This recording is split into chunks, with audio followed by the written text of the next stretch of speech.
Good evening, everybody. Welcome to Two Way tonight, our final show before the holiday. Happy 4th to everybody. We're not coasting, though. We're not coasting. We booked A-plus guests for the final show. Fan favorites, Kristin, Davison, Hyma Moore will be here. As always, we welcome your participation. If you've got to get something off your chest related to the 4th of July or the Iran war or the reflecting pool, please raise your hand. We'd love to hear from you. We'd love you to be part of the conversation. If you've never raised your hand before, raise your hand. We'll run through the day's news. There's some interesting stuff, some sound bites you'll want to hear, and then we'll get to you. Quick word from a sponsor before our guests get here.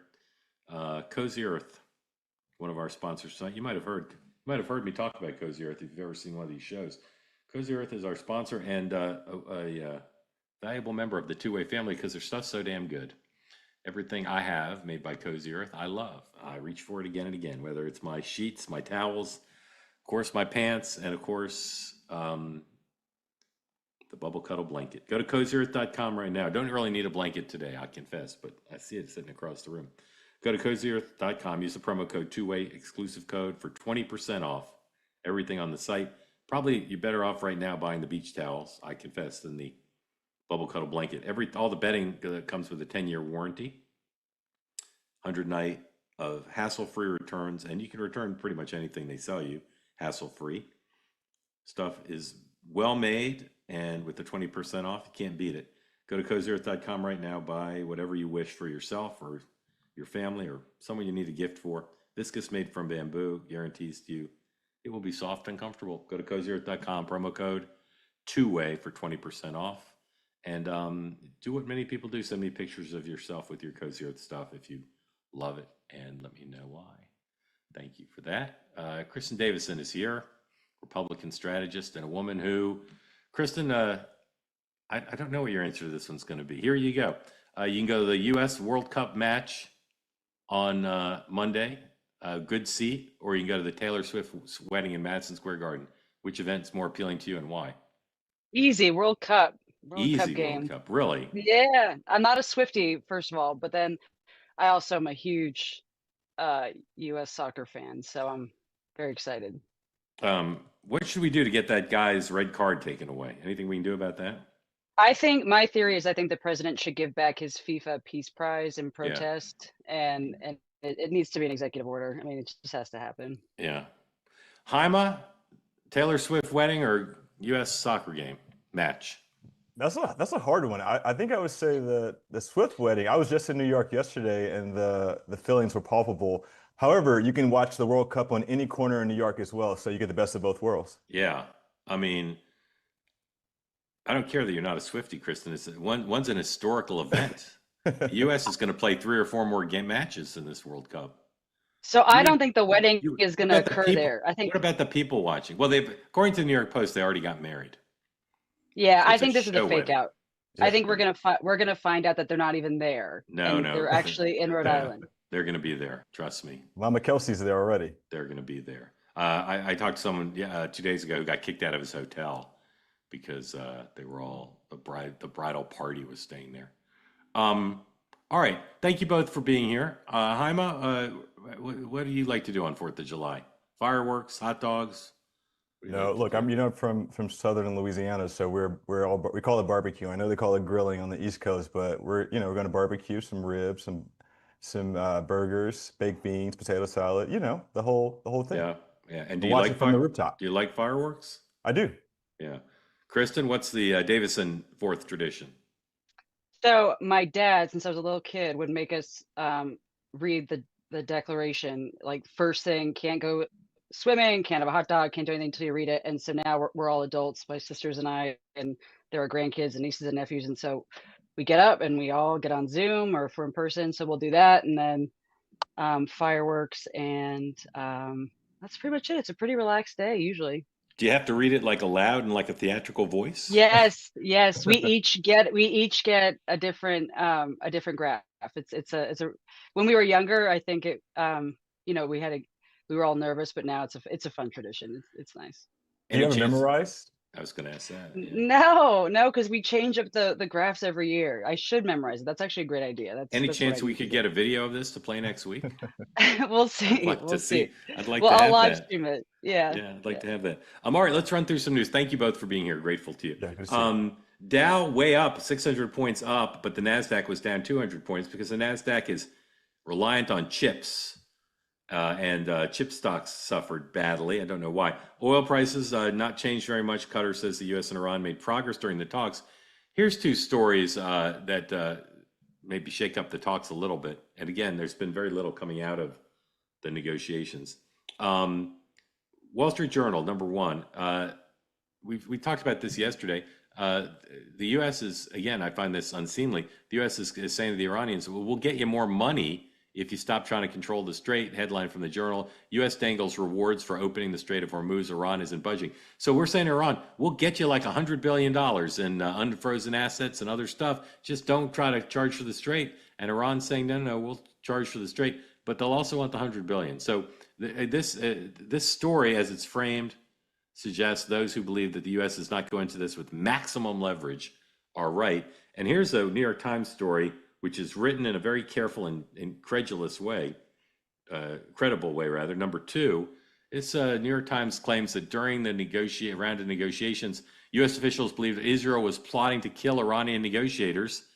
Any Israeli attempt to kill the foreign minister or the parliament speaker would have derailed the peace talks, you think?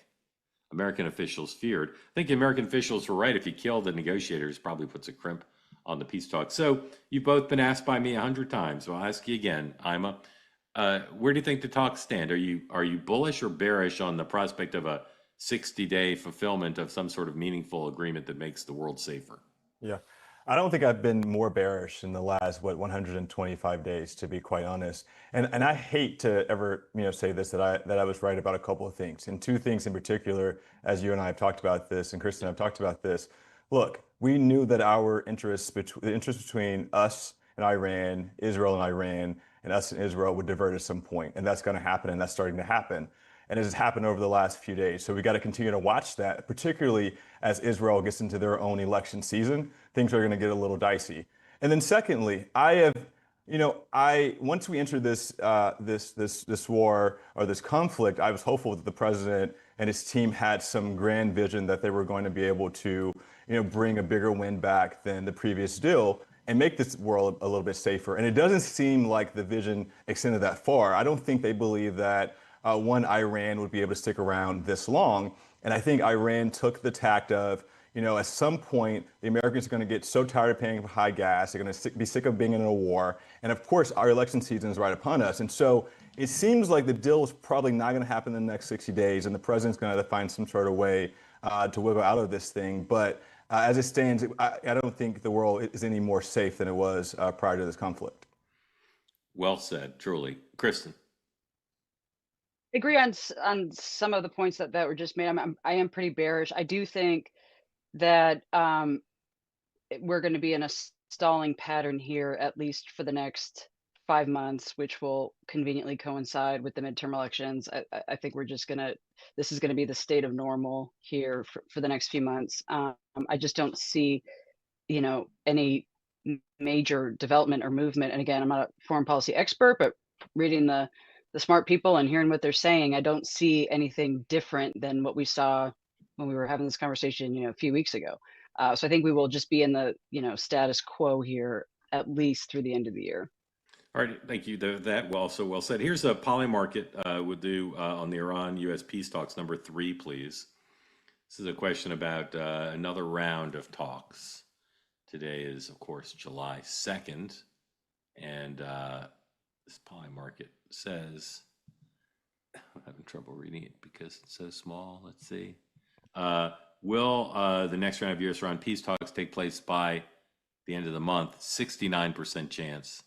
It seems low to me in the sense that we're pretty sure they're going to be talks because they're already the technical ones. Hyma, do you think that the Iranians are negotiating in good faith? Is that a stupid question? Do you sense they're negotiating in good faith or not? Look, I mean, we're still not even sure who we're exactly negotiating with. So that's still sort of a big question that we're having to answer. But I don't think we can trust them as far as we can throw them right now. And I think, if you're being sort of dogged by missiles and your Navy's been taken out and your economy's being strangled, it's going to be hard to really find some people to negotiate in good faith who have the leadership ability to move this thing further. And so I don't trust them. I hope that our delegation is going to be smart enough to make some inroads with multiple people that can influence what's happening on the ground. But I think leadership is still pretty fractured in Iran. And look, and I think the president's given a lot of credit to China. He's given a lot of credit to Russia. But at some point, we may need to bring in, China and Russia to this conversation a little bit more, and with hopes that they're going to help us push forward, which doesn't seem likely right now. Brilliant. Kristin, any more thoughts on Iran, or you want to move on? No, I think the only thing I would say is I don't know who I trust, have even less trust in China or Russia. So that would be the only other thing I'd add there. Yeah. In just a couple of moments, CNBC is going to start rolling their interview with President Trump that Joe Kernan did, and we'll monitor that, and we'll bring you that as we go along. In the meantime, I want to talk about developments in a couple of very important Senate races. First in Maine, I hear different things these days about Graham Platner and kind of where his head is at. And of course, we're about a week away from the deadline after which he could not remove himself from the ballot and let someone else be the Democratic nominee picked by the state committee. So we'll keep watching that. Here's a new video from Graham Platner attacking his Republican opponent, Susan Collins, and the President of the United States, number 9, please. Learn now that Donald Trump has made $1.4 billion off of his crypto scam. That's billion with a B. Here in the state of Maine, we're used to this kind of self-dealing from establishment politicians. Susan Collins and her lobbyist husband, Tom Daffron, they've been trading stocks and bonds the entire time that she's been in office, violating the Stock Act up to 25 times. You may sit around and wonder, why is Congress not investigating Trump's obvious scams? And that's because many of them are running scams of their own. This is why people don't think Washington represents them. I am very much looking forward to building a different kind of politics, a politics where we make it illegal for people to trade stocks and bonds while they sit in office. A politics where we're going to haul all of these folks who over the past few years have abused their positions and power to enrich themselves in front of Senate investigation committees to explain themselves, tell the American people how they managed to get rich at a time while the rest of us struggle harder and harder just to make it by. Okay, scroll it back a little bit and put it up. First thing I want to say is I got that video about an hour ago. We showed it to, I was doing an interview with Senator, freeze it there. I was doing an interview with Senator John Fetterman of Pennsylvania, and his main reaction was, he's dressed too informally. John Fetterman felt that was disrespectful of the office. First rule of video, ladies and gentlemen, is don't do anything visually distracting. I tried my best to listen to what the guy had to say, but Kristin, all I could look at was the white legs, the main legs. Not to mention the kind of wrinkled shirt.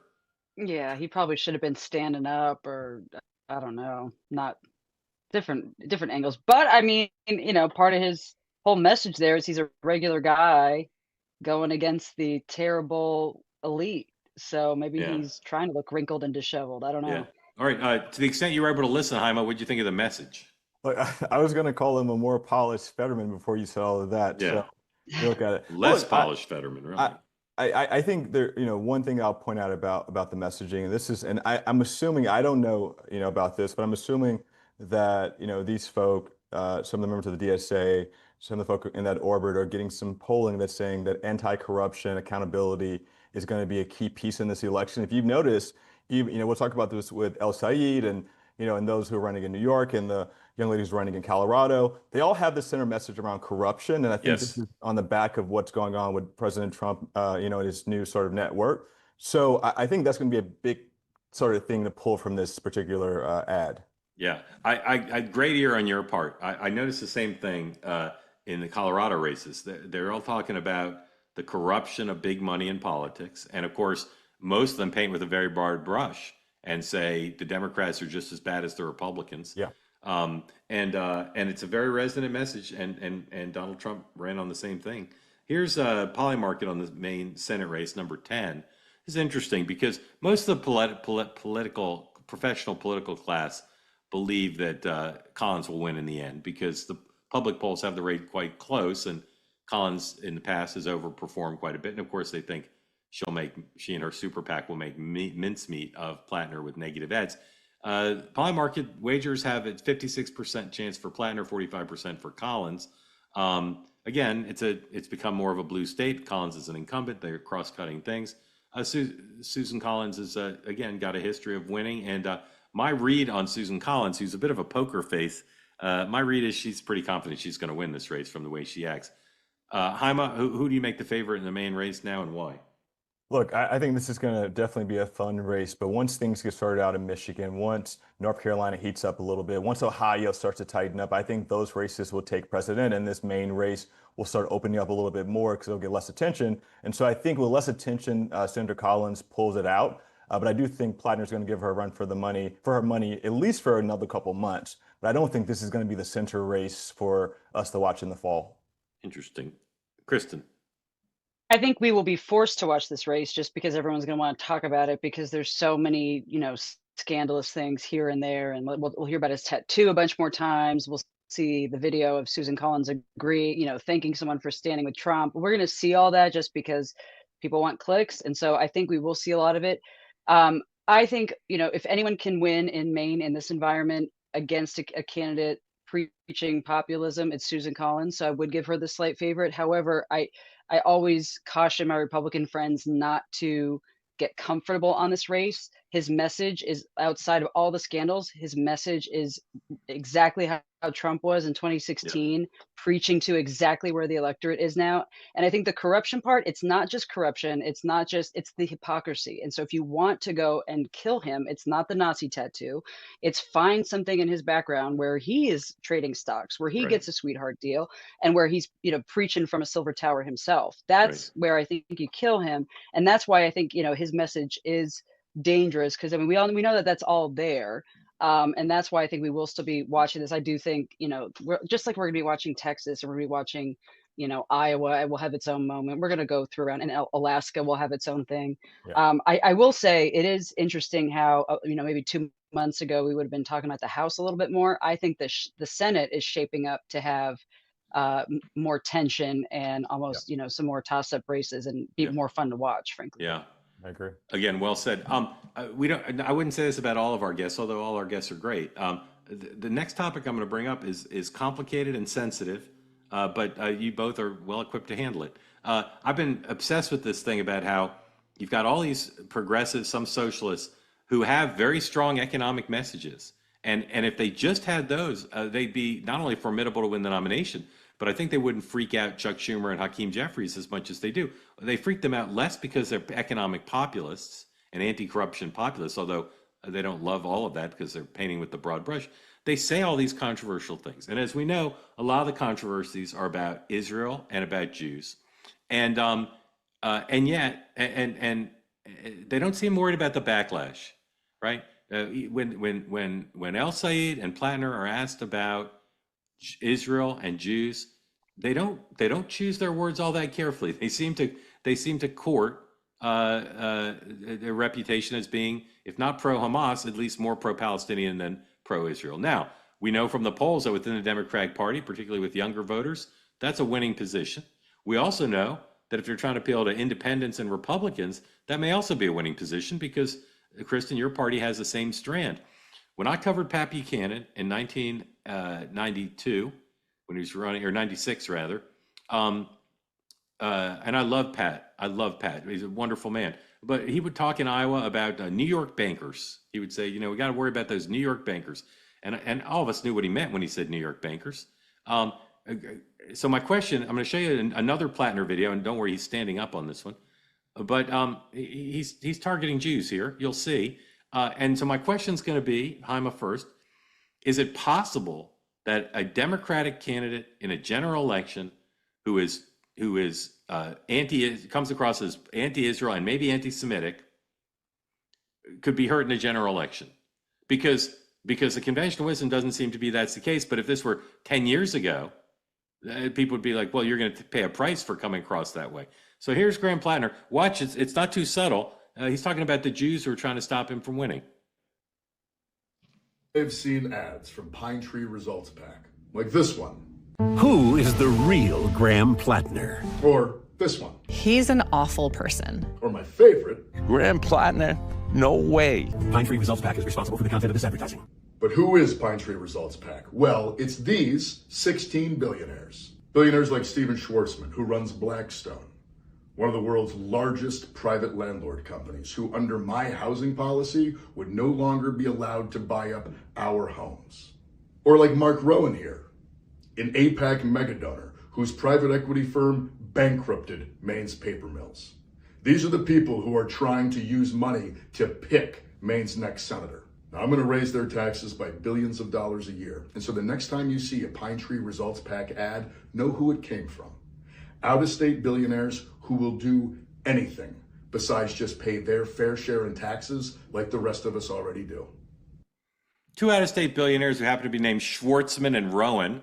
Hyma, is there a chance there's a backlash to that and he gets called out for saying Jews are trying to beat me? Look, you're annoyed by the sitting down in the previous and the shorts. Those flip-flops annoyed me in that ad. I mean, God, what's going on? Yeah. Look, there are a couple of things that are happening right now before I can give you a direct answer to that question. The DSA, the progressives, that sphere, we have to admit that they're better funded, they have better candidates, and they are going out in a much more organized fashion than they ever have before. And their message are particularly around populism, economics, are really resonating with people. In some cases, the same people that Donald Trump was able to touch just a few years ago, Marjorie Taylor Greene, et cetera, et cetera.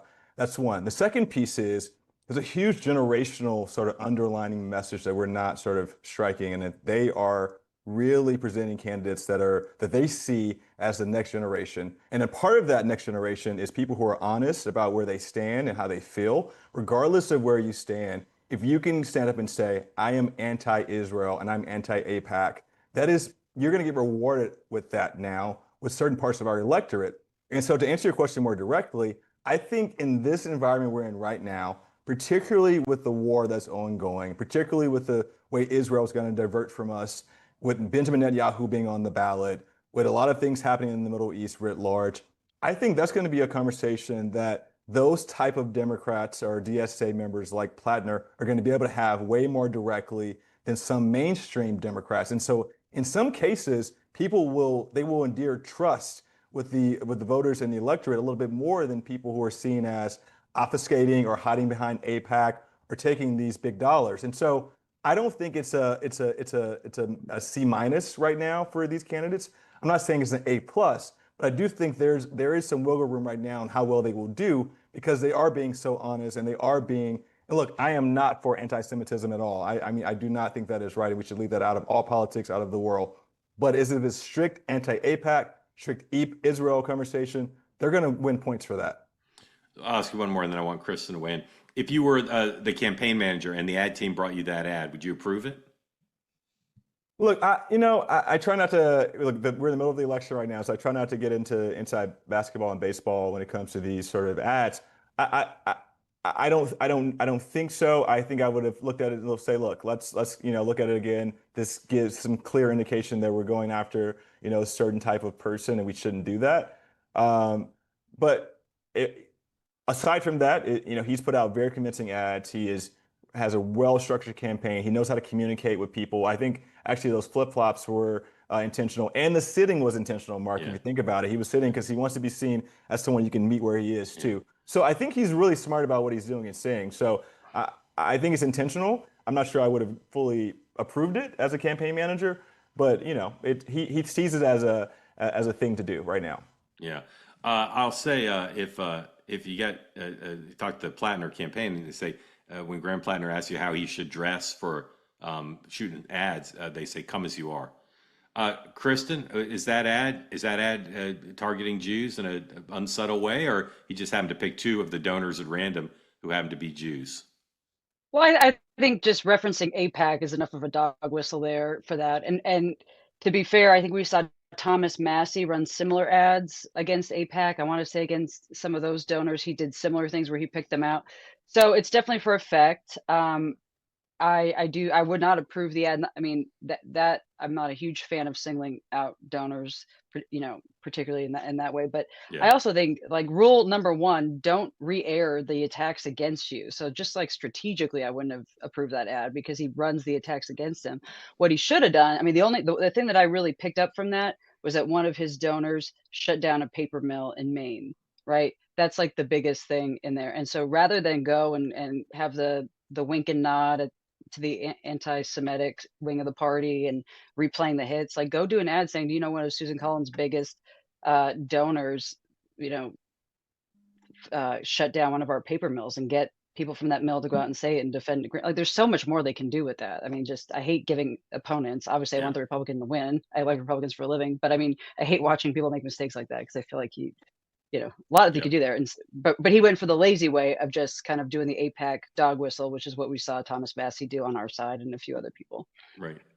Okay. Other Senate race today with news in the Michigan Senate race. We talked about it on the morning meeting. AOC, Congressman Ocasio-Cortez, endorsed Mr. El Sayed in the primary. First time she's endorsed in a Senate race.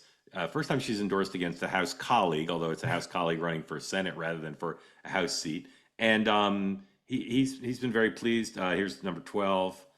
He posted pictures of him. They both did interviews with the New York Times. I still find it hilarious that that's where they broke the news in the most establishment news organization in the country. And when he was asked today if they campaigned together, he said basically yes. He looks forward to her coming to Michigan and campaigning. Here he is with Major Garrett talking about how he sees his chances against Mike Rogers, the Republican nominee. 13, please.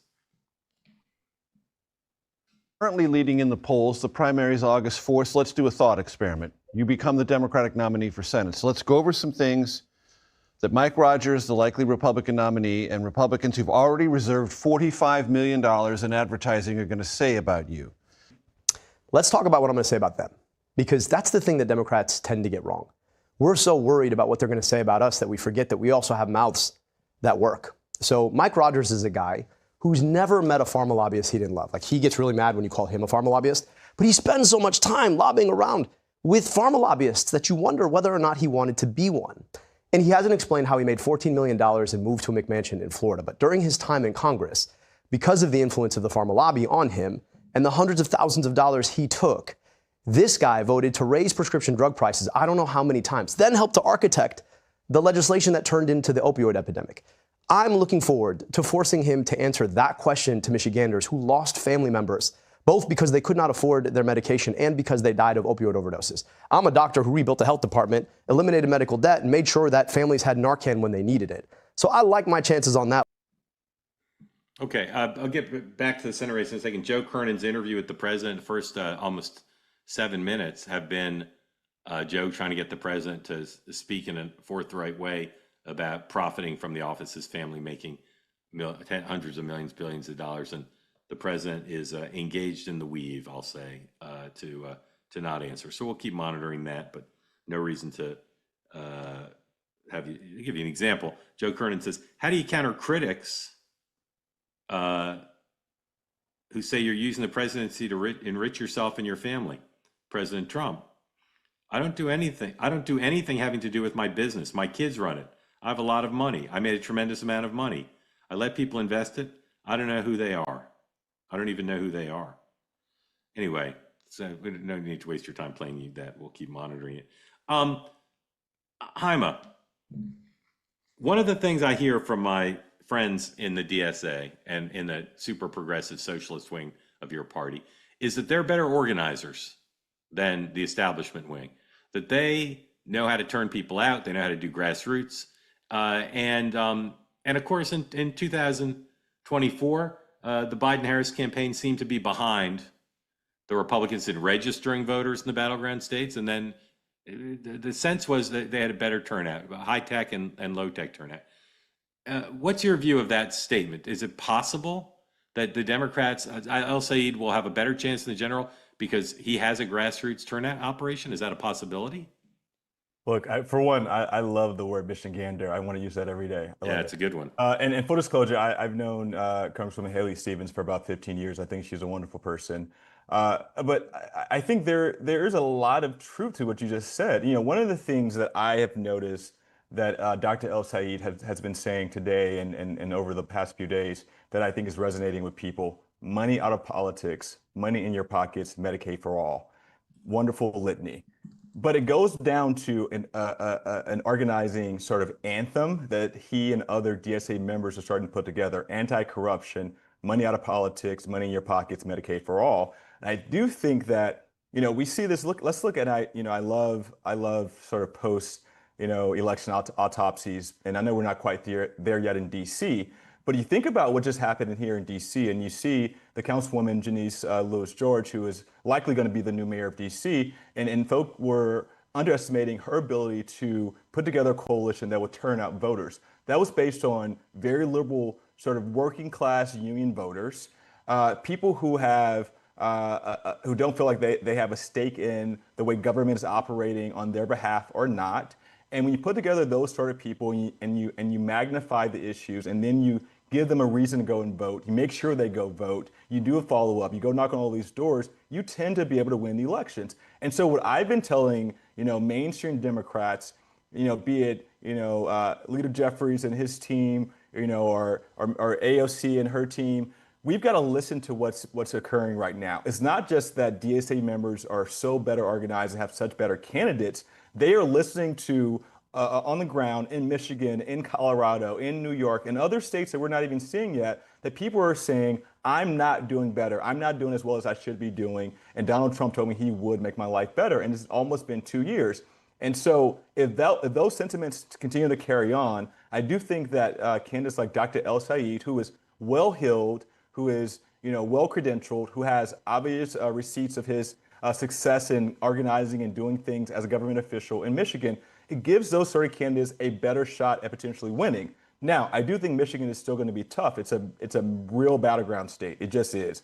But it's going to be a matter of turnout. On top of that, Democrats are expecting that Republican turnout will be depressed. And so both of those things happen, then there is some chance that someone like a Dr. El Sayed or Haley Stevens could end up being the senator from Michigan.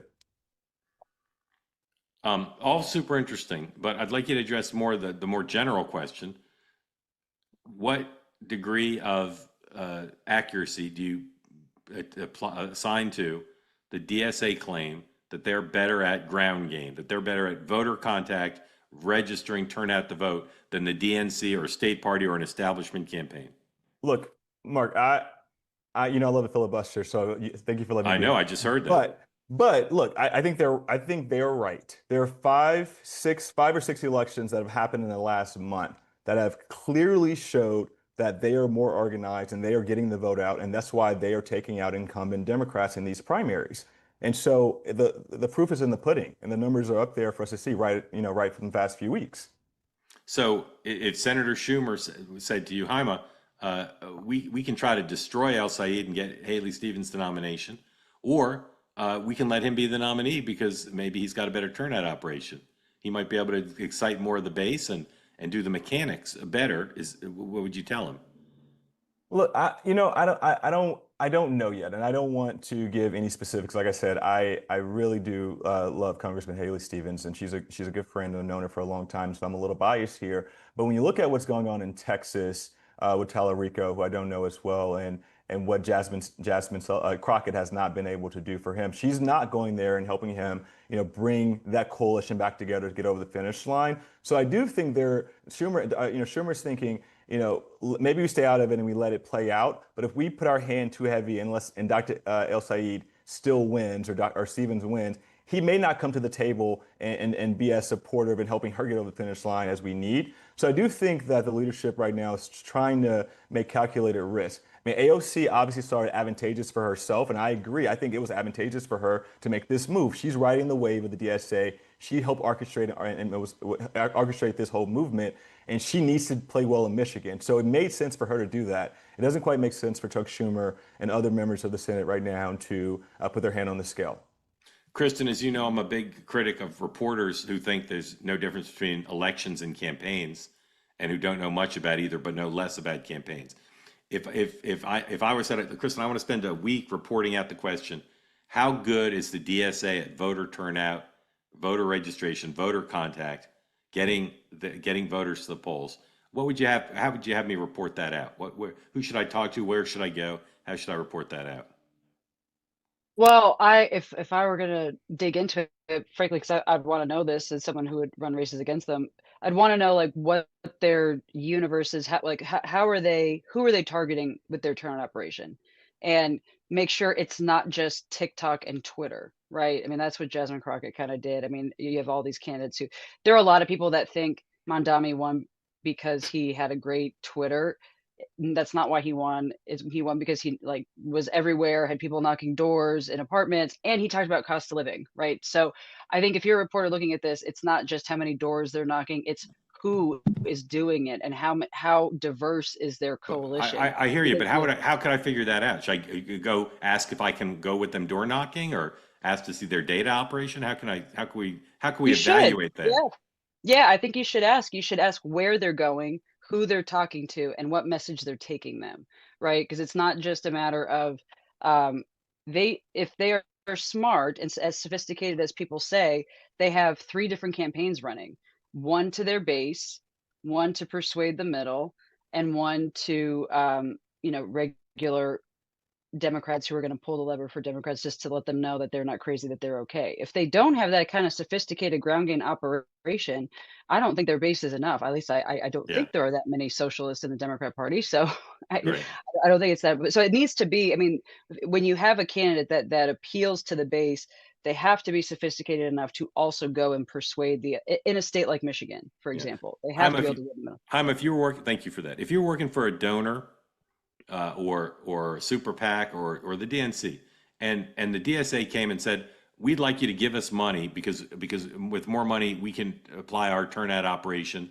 our voter contact operation, turnout registration to a bigger group of voters. We just need more money to do what we're doing. And you said, okay, I want a presentation for you to illustrate how you're doing this effectively. What would you tell them to put in the presentation? What kinds of things? Well, now you're asking me a philosophical question, which I think is not fair. I fundamentally believe that at some point there will be more than 2 political parties. I think that's true. But I think as it stands, and look, my former boss has been talking about this, Jamie Harrison's talking about this, for the last few weeks. And I think there is some sentiment within the mainstream Democratic Party that the DSA members have latched on to the party apparatus. And are not completely coinciding with the general message. And so I caution, just sort of giving these funds away when most donors who've given to the DNC have given to the DNC for specific reasons, and a lot of donors have going to individual candidates. So I don't know. I think we got to figure out a way. I was in, like I said, I was in New York this week, and I was meeting with a young lawyer. He told me, look, we all deserve to be as inspired as you guys were in 2008 when Obama became president for those 8 years. And so I think we can't discount that people are looking to be inspired. And with that, the Democratic Party, the DNC, has found a way to either pull in the DSA in a strategic manner or figure out a way to coexist. And I don't think they were quite there yet. Yeah.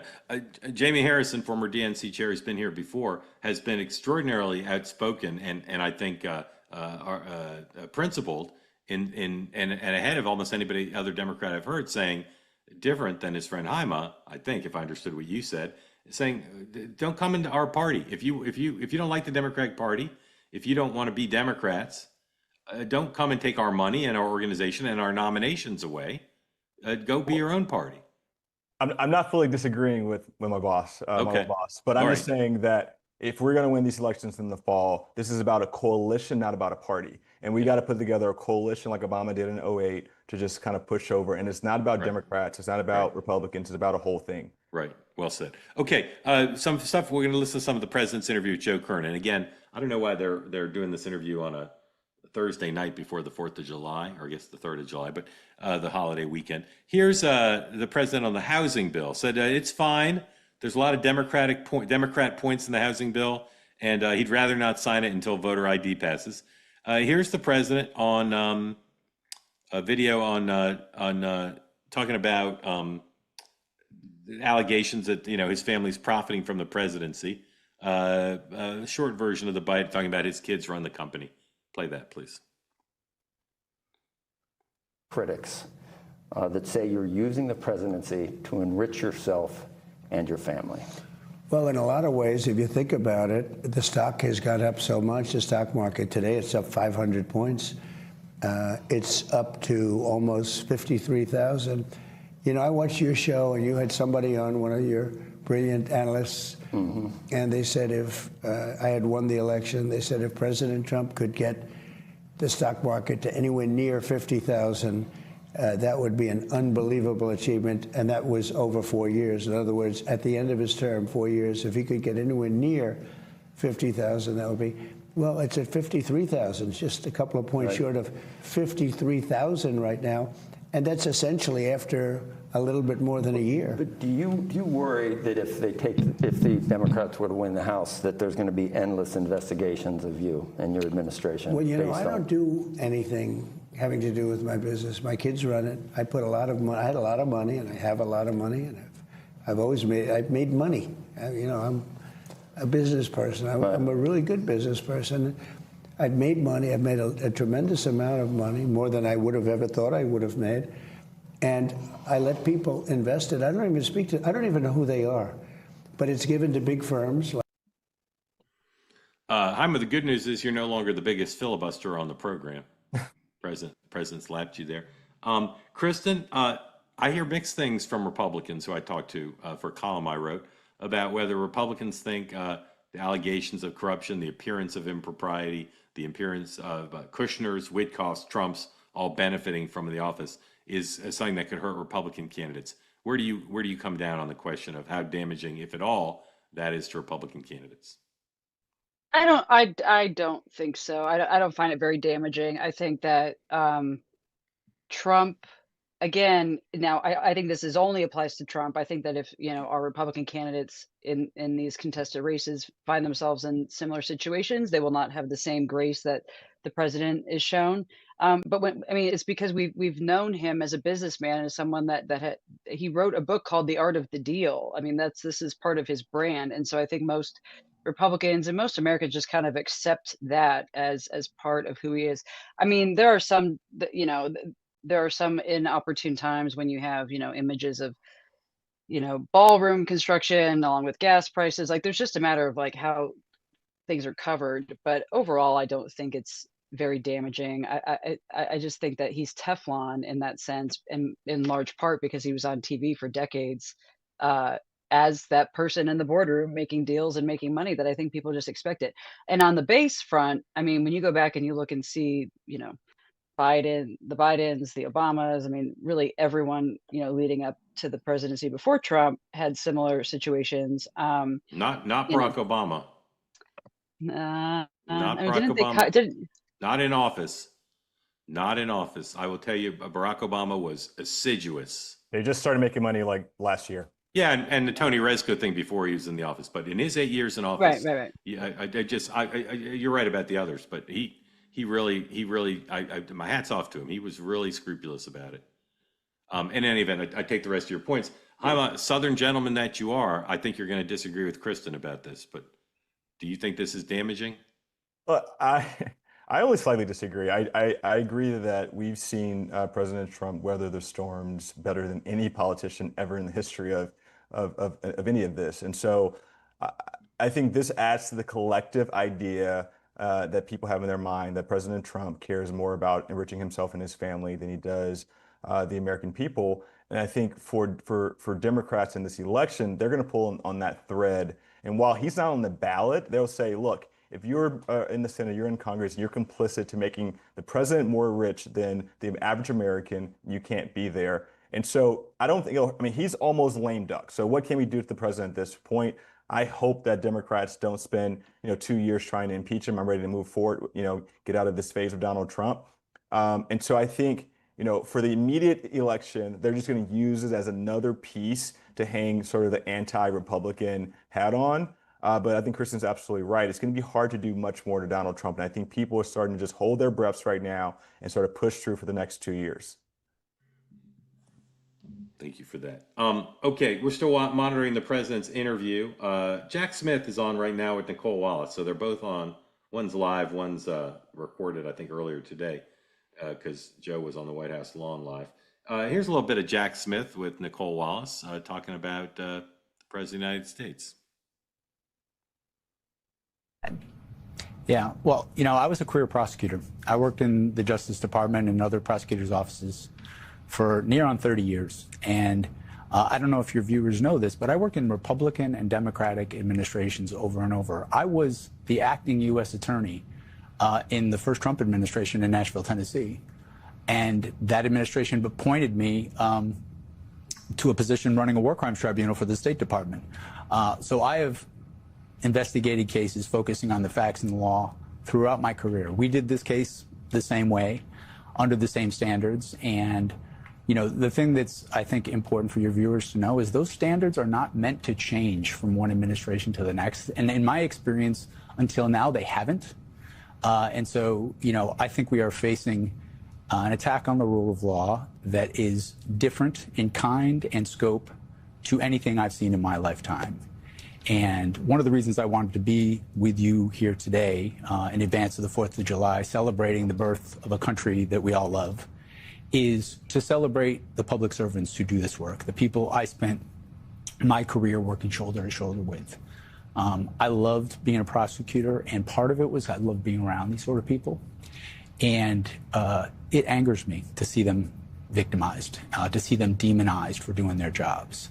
I think it's really important that we stand up for them and let them know that there are a lot of people out there who back them and who are with them. And that's not just the people who've been targeted and fired for no reason for doing their jobs. It's also the people still in the Justice Department today. There are a lot of good career prosecutors who right now are working under incredibly difficult circumstances, and they're still trying to do the right thing. And these are not self-promoters. These are not people who are going to go out and, you know, crow about their achievements. We need to hold them up and celebrate them because they're part of what makes this country great. When he was chosen, I was amongst many observers who said, what a great pick, career prosecutor, great reputation for fairness. Hyma, how will history record whether he was a great pick for this assignment or not? Well, he looks great. I want to tell him that. Good for him. But you know, I think this as at some point in the near future, he will be looked upon in a much better light, I believe. And I think as things start out, once Donald Trump is done with his presidency, people can sort of take a step back and look at what the hell happened the last 10 years.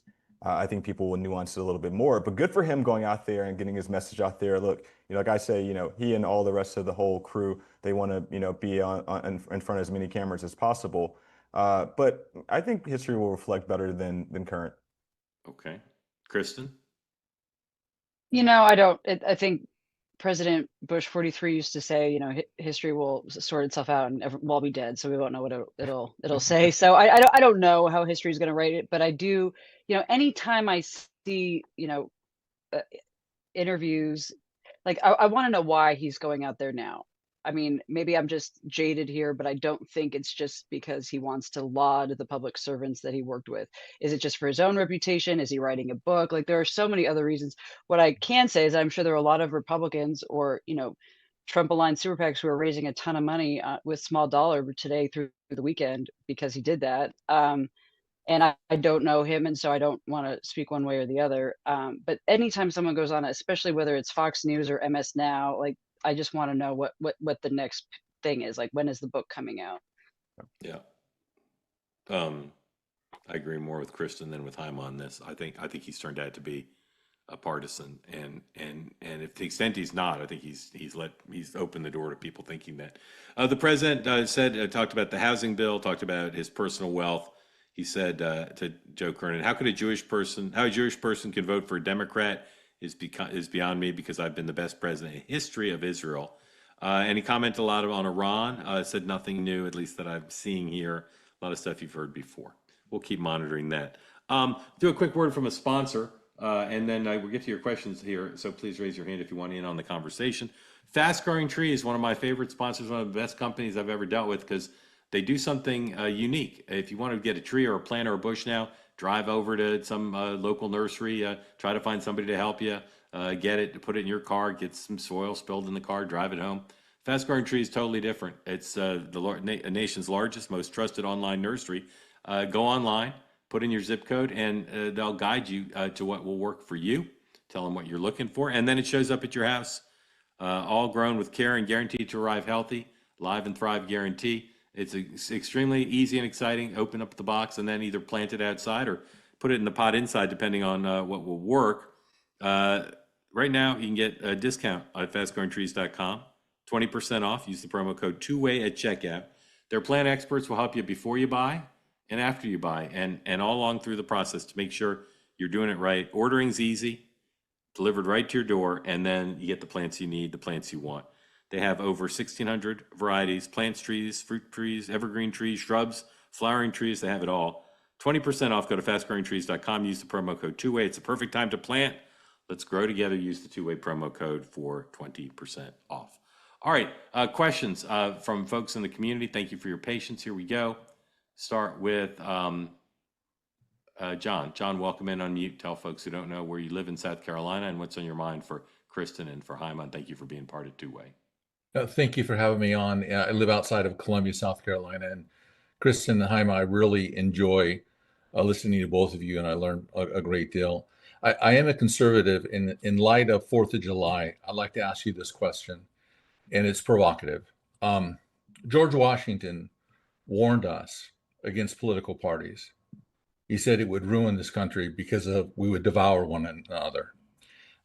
I've gone to several lectures and read several biographies on Washington, and he was passionate about this point at the federal level, that we would devour one another. And I agree with him. And I wanted your thoughts on it, because what I see is that both political parties are failing us as a country. We're $39 trillion in debt. Each American owes $330,000. We're on our way to be $50 trillion, but our true liabilities are over 100 million. And there isn't enough billionaires to tax to cover this, and all it's going to do is drive future inflation. So I'd like to ask, what are your thoughts about Washington's comment?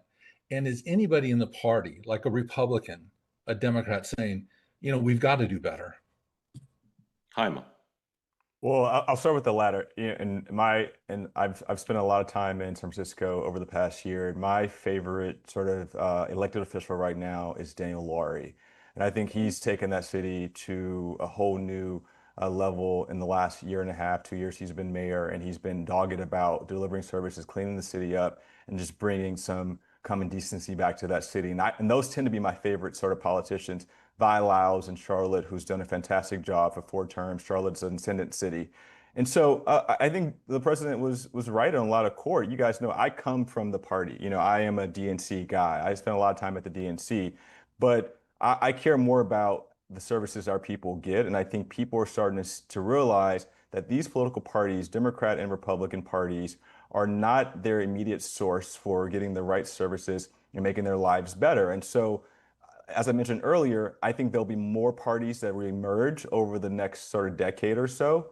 But I agree. I think that these parties have driven a bunch of division. The internet's helped that, but the party apparatus has been a part of driving the division in the country. Kristin. Well, I agree with a lot of what Hyma said. I also think it's important to remember that this is, we feel that we are the most divided we've ever been, and that that our political parties have ruined the process. But when you go back into history, we almost look tame, especially when you look at, how they used to elect presidential nominees in these conventions, and they're pulling weapons on each other and creating third parties. I mean, we are relatively tame compared to some of our history. So I think it's important to remember that for sure. I don't necessarily think that it's political. The polarization is definitely there. And I think the internet has been a huge catalyst to that, but I think it's more of politicians, right? I mean, you go to DC, there's an idea that you go to DC and you kick the can down the road. That's why, Social Security hasn't been fixed. Illegal immigration really hasn't been fixed, the process, healthcare, Medicaid, I mean, all these things, you never see our leaders take it. So I think that is what we're feeling in general as an electorate. It's not Republican or Democrat. Both parties have screwed this up over the course of my lifetime anyway.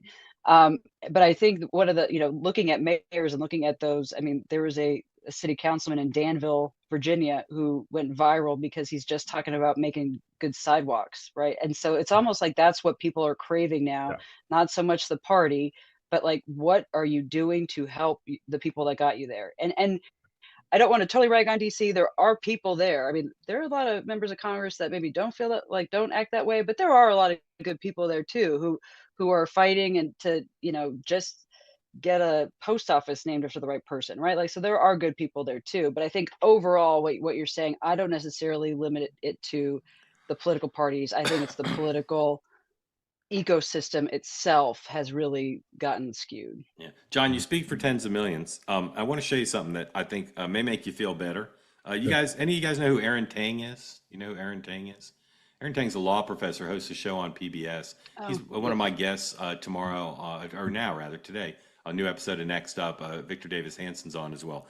Aaron Tang is an incredibly thoughtful guy about the issues, John, you're talking about. Better leadership, more fidelity to the vision of the founders, and trying to solve our problems in a nonpartisan way. Here's a bit of my conversation with Aaron Tang on Next Up. 19, please. Distinct memory, when I was 4 years old, I was watching a presidential debate with my parents. It was the George W. Bush, Michael Dukakis election. And I remember my parents watching that debate and being genuinely unsure who they were going to vote for, but saying afterwards that they liked both candidates. They seemed nice, thoughtful, trustworthy people. I would love a time when most Americans can watch a debate between two candidates and believe that no matter the views of the candidates, the politics, it's not a blood sport. It's not like I want my team to win this debate to destroy the other side. It's a moment of kids coming together and watching, like, oh, people have different viewpoints. We disagree, but we're trying to understand each other. We're not trying to destroy each other. Very much in the spirit of 2A. And again, if you want to be inspired this holiday weekend, go watch my interview with Aaron. I'm just so impressed with his vision. And John, again, he's looking for what you're looking for, which is people who want to solve problems and act in the interest of the country. And again, Victor Davis Hanson also on as well. John, thank you. Grateful to you. Thank you all. Happy holidays to you. Ryan, welcome in. Tell folks who don't know where you are, what's on your mind for Hyma and for Kristin. Hi, everyone. Great background, Kristin. It's going to be great to see fireworks coming off the top of the Golden Gate Bridge this weekend. Just jumping off of what Jim said. I mean, both parties are so unpopular. And Mark, to use the line on your hat, with all due respect, I don't understand the flippant, dismissive nature with which you've been talking about the DSA in general, calling them communists. I think what most voters want, to what has been said, is action and accountability and help for the middle and lower classes. We have the largest wealth gap that we've had since the Gilded Age. It's even more than that.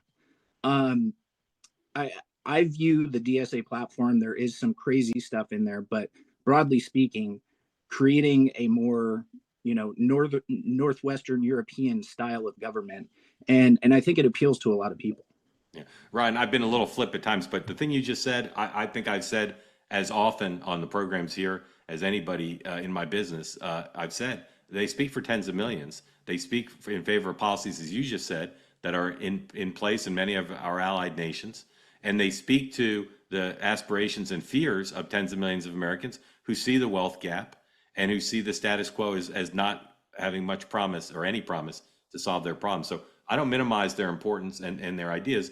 They obviously have some positions that are not popular broadly with the country, and that's part of the challenge they have is some of the things they support are popular and some are far less so. Ryan, thank you. Grateful to you for being here and for saying what you said. And I try to be flippant. I love the phrase chai comms. I just can't stop saying it, and sometimes I work it into my routine here. All right, I'm mindful of the time and the fact that it's a holiday weekend, and this is our last show.